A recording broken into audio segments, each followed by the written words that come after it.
Kaugnay naman po sa lagay ng panahon sa Catanduanes, makakausap po natin si GMA Integrated News Stringer Jinky Tabor. Jinky, kamusta riyan sa lokasyon mo ngayon?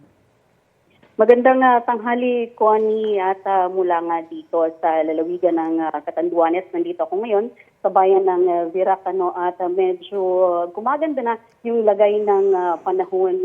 Kaya lang inaantabayan pa rin namin dahil katulad kahapon, kahit hindi malakas ang ulan ay lumalakas naman ito pagdating ng gabi. Sa ngayon ay medyo maayos o gloomy lang yung panahon at ambon lang yung ating nararamdaman. I see, okay. Pero may mga establishmento bang nasira dahil sa masamang panahon? Meron tayong mga naiulat na mga bridges, mga tulay ito, Connie, na nasira.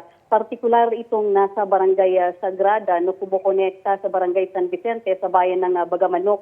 Nasira ito noong bagyong Pepito at ginawan lang ng temporary na tulay. Ngunit dahil nga sa matinding pagbaha doon ay muling nasira ito. At meron din tayong reported na nasirang tulay sa Mabini, Karamuran, kung saan dito dumadaan naman yung mga estudyante natin papunta sa kanilang paaralan.